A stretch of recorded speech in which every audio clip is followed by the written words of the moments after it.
అందరికీ నమస్కారం అండి. ప్రభుత్వ ఉద్యోగులకు సంబంధించి సుప్రీంకోర్టు భారీ శుభవార్తను తీసుకురావడం జరిగింది. పెన్షన్కు సర్వీస్ బ్రేక్పై సంచలన నిర్ణయం. సో ఈ వీడియోలో వీటి గురించి పూర్తి వివరాలు అయితే తెలుసుకుందాం. పెన్షన్ తీసుకోవడానికి సర్వీస్ బ్రేక్ అడ్డంకి కాదు అని చెప్పేసి ఏపీ విభజన ఉద్యోగుల కేసులో సుప్రీంకోర్టు తీర్పు అయితే వెలువరించడం జరిగింది. వారి సర్వీస్ నిరంతరంగానే భావించాలని స్పష్టీకరణ, ఆ ఖాళీ కాలానికి పూర్తి జీతం చెల్లించాలన్న ఉద్యోగుల పిటిషన్ మాత్రం కొట్టివేత.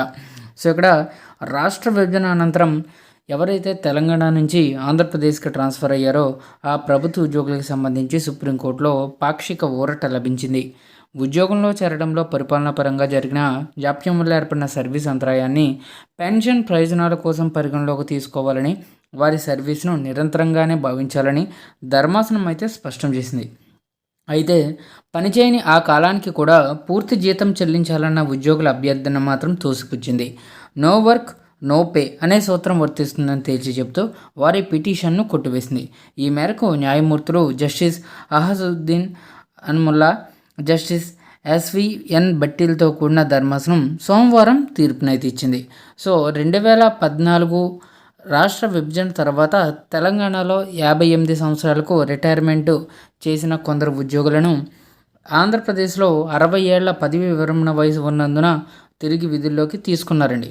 అయితే తెలంగాణ నుంచి రిలీవ్ అవ్వడానికి, ఏపీలో పోస్టింగ్ ఇవ్వడానికి మధ్య కొన్ని నెలల నుంచి ఏడాదికి పైగా టైం టేకింగ్ అయితే పట్టింది.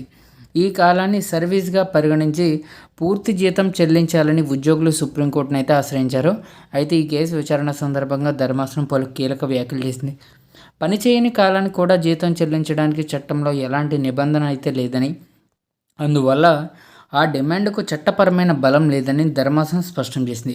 ఉద్యోగుల తప్పు లేకుండా జరిగిన పరిపాలనా జాప్యం వల్ల వారి పెన్షన్ ప్రయోజనాలకు నష్టం వాటిల్లకూడదని అభిప్రాయపడింది.